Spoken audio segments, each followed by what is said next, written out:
نعمت اللہ لا تحصوها، اور اگر تم اللہ کی نعمتوں کو شمار کرنا چاہو تو شمار نہیں کر سکتے۔ اللہ تبارک و تعالی نے قرآن مجید کی آیت پاک کے اس حصے میں اپنی بے شمار انگنت لا تعد لا تحصى غیر محدود نعمتوں کا تذکرہ کرتے ہوئے انسانیت کو، اپنی مخلوق کو، اہل فہم و فراست کو، ذی عقل و شعور حضرات کو دعوت فکر دی ہے کہ میری نعمتیں تم پر اس قدر بے بہا ہیں، بے شمار ہیں کہ تم شمار ہی نہیں کر سکتے۔ اگر اللہ کی زمین کو دیکھو تو اس کی نعمتوں سے مالا مال اور بھرپور ہے، اور یہ آسمان بھی اس کے احسانات سے معمور ہے۔ اور ہم اگر اپنی ذات کو دیکھیں تو ہماری ذات میں بھی اس کی نعمتوں کا ایک ایسا سمندر بے کنار ہے کہ جسے ہم شمار ہی نہیں کر سکتے، گن ہی نہیں سکتے، اس کا اندازہ ہی نہیں لگا سکتے کہ رب کی نعمتیں ہیں تو کس قدر۔ اس وجہ سے علماء نے، مفسرین نے اس انسانی جسم کے ڈھانچے کو عالم صغیر سے تعبیر فرمایا ہے۔ کس سے؟ عالم صغیر سے، کہ یہ جو جہان دیکھ رہے ہو، زمین سے آسمان تک، لامکان تک، شرق سے غرب، شمال سے جنوب، یہ عالم کبیر ہے، اور یہ انسان کا جسم عالم صغیر ہے۔ رب نے عالم کبیر کی ہر شے عالم صغیر کے اندر سمو کر رکھ دی ہے، یہی تو اس کی قدرت کا کمال ہے۔ اسی لیے تو اللہ رب العزت قرآن مجید فرقان حمید میں ارشاد فرماتا ہے وَفِي أَنفُسِكُمْ أَفَلَا تُبْصِرُونَ، اے میرے بندو تم اپنے آپ کو نہیں دیکھتے ہو۔ وَفِي أَنفُسِكُمْ أَفَلَا تُبْصِرُونَ، اے میرے بندو اپنے آپ کو دیکھو، اپنی ذات کو دیکھو، اپنے جسم کو دیکھو، اپنی شخصیت کو دیکھو۔ میں نے تمہارے اس انسانی جسم کے اندر اپنی کیسی کیسی قدرتوں اور کمالات کا اظہار کر دیا ہے، اور یہ اس جسم کا ایک ایک رونقٹہ، ایک ایک بال، ایک ایک ریشہ، ایک ایک رگ خدا کی بے شمار نعمت کا خزانہ ہے۔ اس لیے رب کی بنائی ہوئی چیز کا کوئی مقابلہ نہیں کر سکتا۔ اللہ پاک قرآن مجید فرقان حمید کا چیلنج دے کر فرماتا ہے نا، کائنات والا اگر مکھی بھی بنانا چاہو تم تو مکھی بھی نہیں بنا سکتے۔ بڑی بڑی انڈسٹریاں لگاؤ گے، بڑے بڑے کارخانے لگاؤ گے، لیکن ان انڈسٹریوں اور کارخانوں کے ذریعے تم انسان کے تمام اعضاء کو، تمام اعضاء رہے ایک عضو اور چھوٹے سے چھوٹے عضو کو پیدا کر کے بھی تم اس کی قدرت کا مقابلہ نہیں کر سکتے۔ اس کی قدرتوں کا مقابلہ کرنے سے عاجز ہو۔ کیا ہو؟ عاجز ہو۔ حضرات گرامی، بہت ساری نعمتیں اللہ رب العزت نے انسان کو عطا فرمائی، ہر لحاظ سے، ظاہری ہوں، باطنی ہوں، چھوٹی ہوں، بڑی بڑی، جی دینی ہوں، دنیاوی ہوں، رب نے ہر طرح کی نعمتوں سے انسان کو مالا مال کیا ہے۔ اور انہی نعمتوں میں سے ایک نعمت وقت بھی ہے۔ کیا؟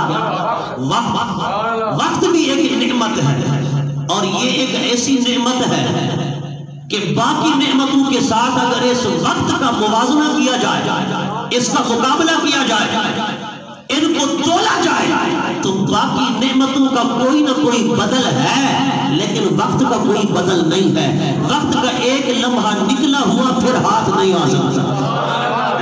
آپ دیکھیں اگر بندہ بیمار ہو تو صحت دوبارہ مل سکتی ہے، مل سکتی ہے نا، صحت دوبارہ آ سکتی ہے، بندہ تندرست ہو سکتا ہے، صحت مند ہو سکتا ہے۔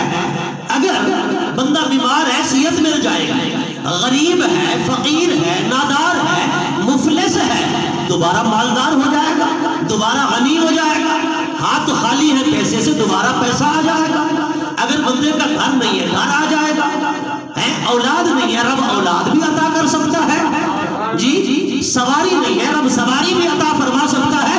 غرض یہ کہ باقی نعمتیں جتنی بھی ہیں اگر انہیں دیکھا جائے ان کا کسی نہ کسی طرح کی ازالہ اور کسی نہ کسی طریقے سے تلافی ہو سکتی ہے، ممکن ہے، لیکن گزرا ہوا جو وقت ہے اس کو اگر کائنات کی مشینری بھی مل جائیں، کائنات کے سارے اسباب اکٹھے کر لیے جائیں کہ زندگی کا جو لمحہ ہم نے ضائع کیا یا گزر گیا اسے تو واپس لائیے، مگر کائنات کی مشینریاں عاجز ہو جائیں گی، کائنات کے اسباب جو ہیں وہ اس کے آگے اپنے ہاتھ چھوڑ دیں گے، ہاں جی اپنی طاقتیں ختم کر دیں گے، پر گزرا ہوا لمحہ جو ہے وہ پھر واپس نہیں لا سکتے۔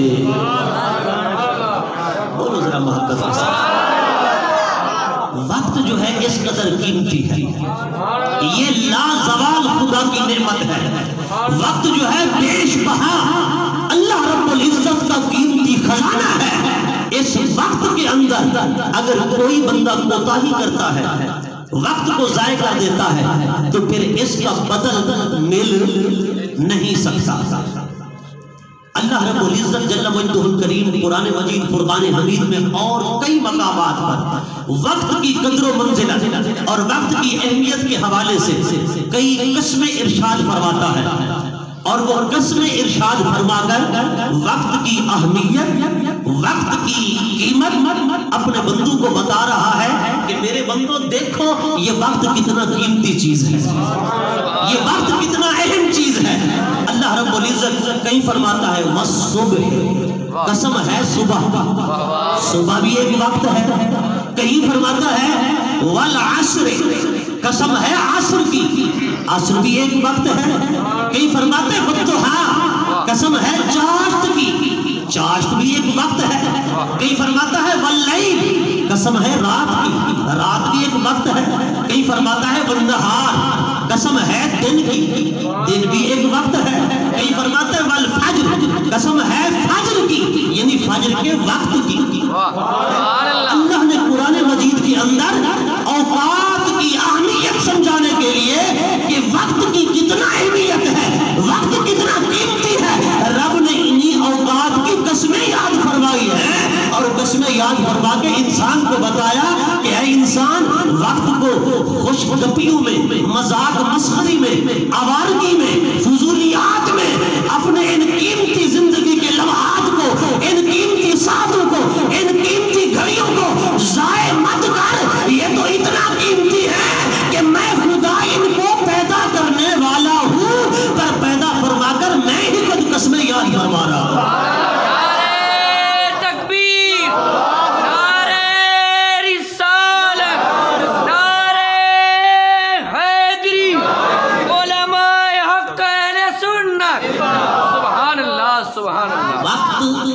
میرے بھائیوں بزرگوں دوستوں اتنا قیمتی چیز ہے، وقت ایک بہت بڑی متاع ہے۔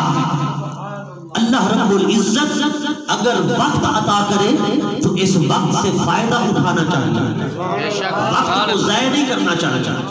وقت سے کیسے بندہ فائدہ اٹھاتا ہے؟ آقا دو جہاں صلی اللہ علیہ وسلم فرماتے ہیں کہ وہ بندہ خسارے میں ہے۔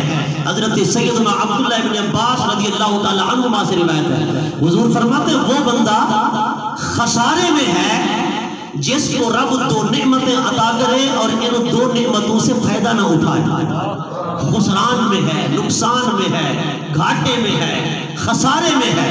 وہ کون سی دو نعمتیں؟ حضرت ابن عباس فرماتے ہیں الصحت والفراغ، پہلی نعمت صحت و تندرستی ہے اور دوسری نعمت ہے فراغت و فرصت۔ یہ دو نعمتیں رب صحت و تندرستی عطا کرے، بندے کو چاہیے اپنی صحت اور تندرستی کو غنیمت سمجھتے ہوئے رب کا شکر ادا کرے، رب کی عبادت کرے، اذکار و اوراد کے اندر اپنے وقت کو بسر کرے، عبادت و ریاضت کرے، خدمت دین بجا لائے، خدمت خلق بجا لائے، حقوق العباد کی بجا آوری لائے اور اللہ کی بجا آوری لائے۔ اگر رب فرصت و فراغت عطا کرے تو پھر بھی اس کو غنیمت سمجھتے ہوئے، صحت و تندرستی کو بھی غنیمت سمجھتے ہوئے اگر بندہ اپنے ان اوقات کو، صحت کو اور فراغت کو غنیمت نہ سمجھے، ان دونوں وقتوں کو فضول کاموں کے اندر، جی اللہ کی نافرمانی والے کام، جی اللہ کو ناراض کرنے والے، اس کے رسول کو ناراض کرنے والے، شریعت کی دھجیاں اڑانے والے اور ایسے کاموں کے اندر صرف کر دے، حضور نے فرمایا وہ خسران میں ہے، وہ گھاٹے میں ہے، وہ نقصان میں ہے۔ ارے اس وقت سے فائدہ اٹھا کر جس نے اللہ کو بھی راضی کیا، اللہ کے رسول کو بھی راضی کیا، حقوق اللہ بھی بجا لایا، حقوق العباد بھی بجا لایا، فرمایا کہ صحت و فراغ یہ دونوں نعمتیں جس کو رب عطا کرے وہ رب کو بھی راضی کرے، رب کے رسول کو بھی راضی کرے۔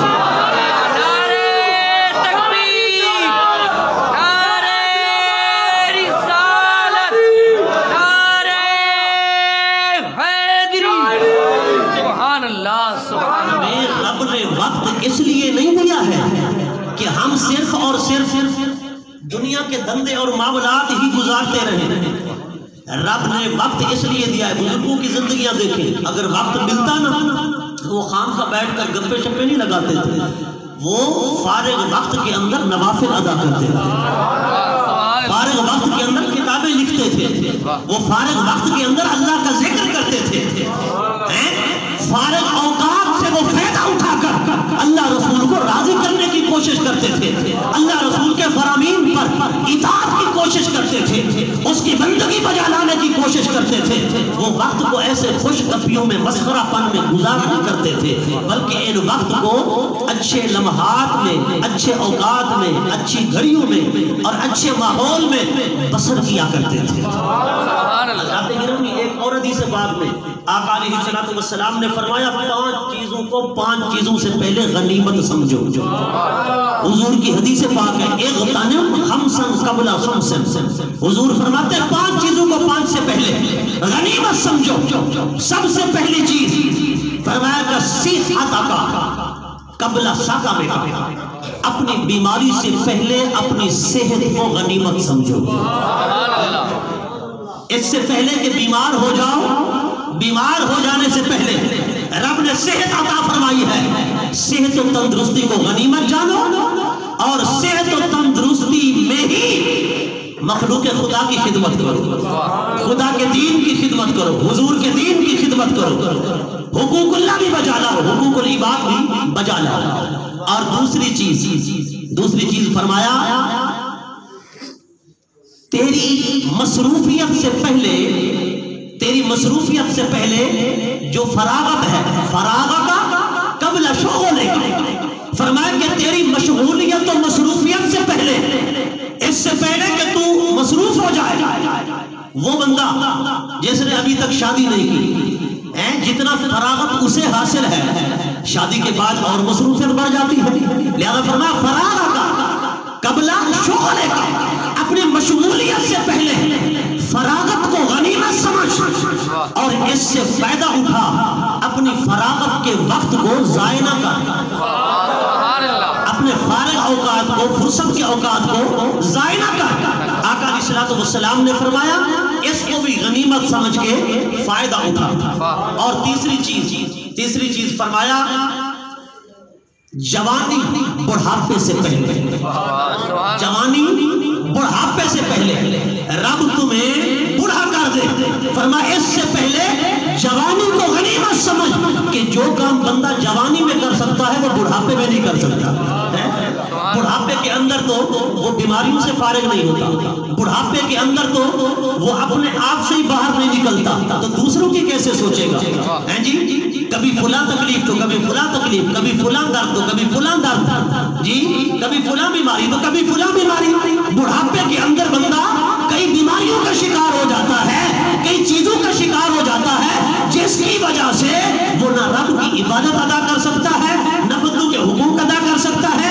اس لیے فرمایا کہ اپنی جوانی کو بڑھاپے سے پہلے بھی غنیمت سمجھ۔ سبحان اللہ۔ 3 چیزیں ہو گئی جی۔ چوتھی چیز فرمایا چوتھی چیز یہ ہے کہ رب تجھے فقیر کر دے، محتاج بنا دے۔ فرمایا تو محتاجی سے پہلے جی غنا کا قبل فقر کا، محتاجی سے پہلے رب نے تجھے پیسہ عطا کیا، دولت عطا کی، رب نے تمہیں مال عطا کیا۔ فرمایا کہ اس غربت سے، افلاس سے، فقر سے، فاقہ سے، تنگی سے، محتاجی سے پہلے جو رب نے تجھے دولت، مال جی رب نے تجھے پیسے سے نوازا ہے، رب نے تجھے خوشحالی سے نوازا ہے، تو فراخ ہاتھ ہے، فراخ دست ہے۔ فرمایا کہ اپنی فراخی، خوشحالی، مالداری میں خرچ کر، رب کی بارگاہ میں خرچ کر جی، اس کی محتاج مخلوق پر خرچ کر، ناداروں پر خرچ کر، فقیروں پر خرچ کر، یتیموں، مسکینوں، بیواؤں کے دیکھ بھال کر، رب کے دین کی خدمت کر۔ اپنے اس پیسے کو اپنی غربت سے پہلے غنیمت سمجھ، اور جب رب پیسہ عطا کرے تو پیسے سے صرف عیش و عشرت نہ ہو، صرف دنیاوی دھندے نہ ہو، دنیاوی معاملات نہ ہو۔ فرمایا اپنی دنیا کو، فرمایا کہ دین پر بھی صرف کر، اللہ رسول کی اطاعت کے کاموں میں بھی خرچ کر۔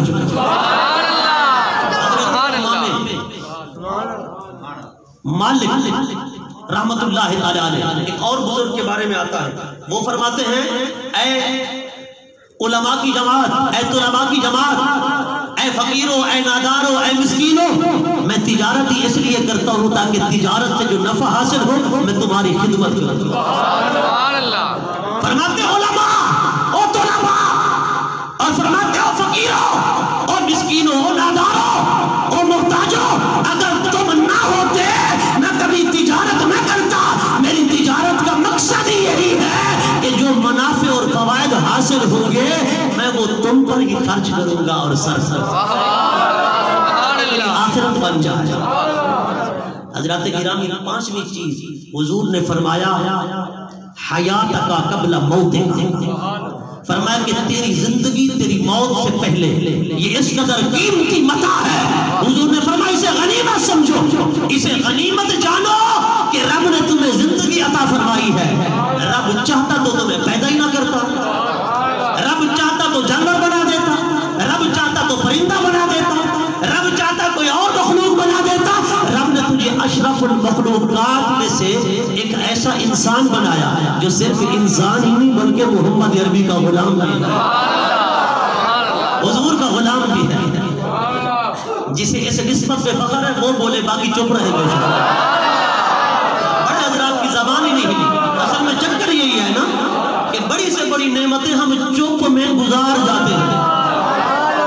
آگے بات سنو، بڑی سے بڑی نعمتیں اور بڑی سے بڑی چیزیں چپ کے اندر ہیں، وہ غڑو وہ ہے نا محاورہ، ہاں جی، ایک چپ سو سکھ، وہ یہاں نہیں ہے۔ رب نعمت دے تو پھر نعمت کا چرچا کر، وَأَمَّا بِنِعْمَتِ رَبِّكَ فَحَدِّثْ۔ وہ کائنات کی نعمتیں ایک طرف، پر کملی والے آئے ہیں تو یہ نعمت ایک طرف ہے۔ حضور کی نسبت سے تو ساری نعمتیں مل رہی، وسیلہ مصطفیٰ نہ ہوتا تو رب یہ کائنات عرضی ہی نہ سجاتا، کائنات سما بھی نہ سجاتا، رب کائنات کی کوئی چیز پیدا ہی نہ کرتا۔ اس لیے میں کہتا ہوں سب سے بڑی نعمت حضور کی ذات ہے۔ رب نے ساری مخلوقات میں ہمارا انتخاب انسانوں نے کیا، انسانوں نے پھر ہمارا انتخاب مصطفیٰ کی امت میں فرمایا ہے۔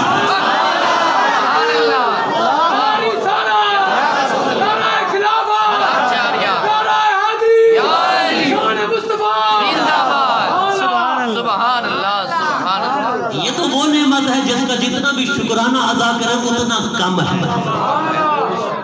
نسبت مصطفیٰ کوئی کم چیز ہے؟ خدا کی قسم، جس نے ذروں کو زر بنا دیا، چراغوں کو آفتاب بنا دیا، جس نے ادنا کو اعلیٰ بنا دیا، جو زمین پر تھے انہیں آسمان پر بٹھا دیا۔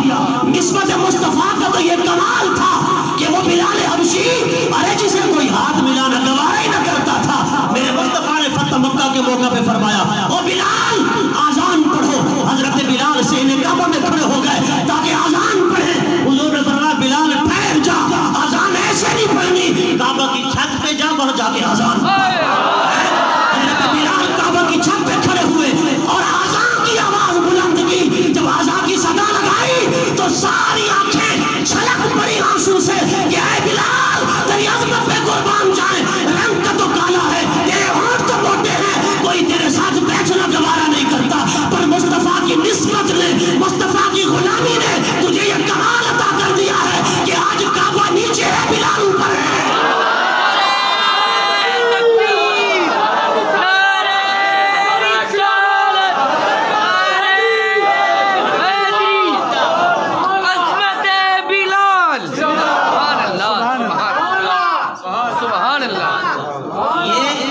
حقیقی عظمتیں تو مل سکتی ہیں دنیا میں، لیکن حقیقی عظمت مصطفیٰ کے قدموں میں ہے۔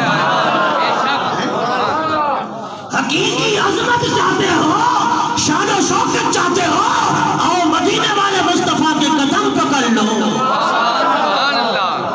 یہ نسبتیں کہیں اور نہیں مل سکتی کہ آج وہی کالے رنگ کا بلال کعبہ کی چھت پہ ہے۔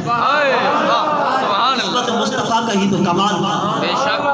حضرات گرامی، وقت بڑی قیمتی چیز ہے۔ حضرت عبداللہ ابن مسعود رضی اللہ تعالیٰ عنہ فرماتے ہیں مجھے زندگی کے اندر کسی چیز نے شرمندہ نہیں کیا، کسی چیز نے شرمندہ نہیں کیا، مگر جب ایک دن گزرتا ہے اس دن کے گزرنے کی وجہ سے میں جتنا شرمندہ ہو جاتا ہوں۔ حضرت ابن مسعود سے پوچھا گیا ابن مسعود کیوں؟ آپ کہتے ہیں اس وجہ سے کہ جب زندگی کا ایک دن گزرتا ہے وہ مجھے شرمندہ کر دیتا ہے، ندامت سے میرا سر جھک جاتا ہے۔ میں یہ سوچتا ہوں کہ اگر قیامت کے دن خدا کو منہ دکھاؤں گا تو کیسے دکھاؤں گا کہ یہ دن میرا خدا کی اطاعت میں گزرا ہے کہ نہیں گزرا۔ یہ سوچ پیدا کریں، یہ فکر پیدا کریں۔ حضرت ابن مسعود فرماتے ہیں میرے دن کے گزرنے میں مجھے شرمندگی اس لیے ہوتی ہے کہ میں خدا کو کیا جواب دوں گا۔ رب نے مجھے ایک دن عطا فرمایا، اس دن میں 24 گھنٹے عطا فرمائے، 24 گھنٹوں میں نے رب کے لیے کیا کیا، میں نے اپنے محبوب کے لیے کیا کیا، اپنے آقا کے لیے کیا کیا، اپنے رب اور اپنے آقا کے دین کے لیے کیا کیا۔ حضرت ابن مسعود فرماتے ہیں جب ایک دن گزر جاتا ہے میں شرمندہ ہوتا ہوں، اس ایک دن کا جواب قیامت کے دن دینا پڑے گا، مگر میں کیسے دوں گا۔ حضرت امام حسن بصری رضی اللہ تعالیٰ عنہ فرماتے ہیں او انسان ابن آدم فخر نہ کر، متکبر نہ ہو، مغرور نہ ہو، فرما اپنے اندر آکڑ پیدا نہ کر۔ تو کیا ہے؟ فرماتے ہیں تو ہڈیوں کا ڈھانچہ ہے اور ایام کا مجموعہ ہے۔ فرمایا کہ یہ سارے دن ان کا تو ایک مجموعہ ہے، جب ایک دن گزر جاتا ہے تیرا ایک حصہ کٹ جاتا ہے۔ جب ایک دن گزرتا ہے نا تو تیرا ایک حصہ کٹ جاتا ہے، اسی طرح ایک دن گزر رہا ہے اور تیری ذات کا، تیری اس شخصیت کا ایک حصہ بھی کٹ رہا ہے۔ ہم تو کہتے ہیں نا بڑھ رہے ہیں، ہمارے ہاں اضافہ ہو رہا ہے، بڑے ہو رہے ہیں، ہاں جی بڑے ہو رہے ہیں، بڑھ رہے ہیں، بڑھ نہیں رہے، ہم گھٹ رہے ہیں۔ ایام کا مجموعہ ہے، دنوں کا مجموعہ ہے، ایک دن گزر گیا تیرا ایک حصہ کٹ گیا۔ نیا سال آتا ہے تو مبارک بادیں دیتے ہیں، نیا سال مبارک ہو۔ وہ کسی نے کیا خوب کہا، کل ہی کی بات ہے نا، کل 2020 تھا تو آج 2021 ہے، لیکن 2020 کا کوئی ایک لمحہ آج اگر واپس لانا چاہے، ملکت کائنات کی مشینریاں اور اسباب اگر واپس لانا چاہیں 2020 کا ایک لمحہ بھی واپس نہیں لا سکتے۔ آجل ہیں، آج 2021 آ گیا، کہتے ہیں مبارکباد۔ ایک اور اینٹ میری دیوار حیات سے گر گئی، ایک اور اینٹ گر گئی میری دیوار حیات سے۔ ناداں کہتے ہیں نیا سال مبارک ہو، اور نیا سال کیسے مبارک ہو؟ نیا سال تو اسے مبارک ہو جس نے پچھلے سال کا یہ محاسبہ کر لیا کہ میں نے اس سال کے اندر اللہ کے لیے کیا کیا، اللہ کے رسول کے لیے کیا کیا، میں نے دین کے لیے کیا کیا۔ حاسبو قبل ان تحاسبو، سرکار فرماتے ہیں اس سے پہلے اپنا محاسبہ کرو کہ تمہارا محاسبہ کیا جائے۔ خود احتسابی کے عمل کا یہ سال کا گزرنا پیغام دیتا ہے، آج سال گزر گیا، یہ سال کا گزرنا پیغام دیتا ہے کہ خود احتسابی کا عمل بھی، یقیناً خود احتسابی کا عمل بھی کرو کہ ہم نے کیا کیا کیا، کیا کھویا، کیا پایا، کیا گمایا، کیا حاصل کیا۔ آج لوگ بڑے بڑے ادارے ہیں، بڑی بڑی تنظیمیں ہیں، تحریکیں ہیں، بڑے بڑے منصوبے ہیں، ان کا آڈٹ ہوتا ہے کہ پچھلے سال کا آڈٹ کر لیا اور آنے والے سال کی منصوبہ بندی اور اس کا لاہ عمل، لیکن ہم نے کبھی زندگی کا یہ احتساب نہیں کیا، اس کی منصوبہ بندی نہیں کی۔ یہ تو دنیا ہے نا، اور دنیا عارضی ہے، اب دنیا زائل، اب دنیا ذل، دنیا ایک سایہ ہے جو ڈھل جانے والا ہے، یہ سائے کی مانند ہے، زندگی سائے کی مانند ہے۔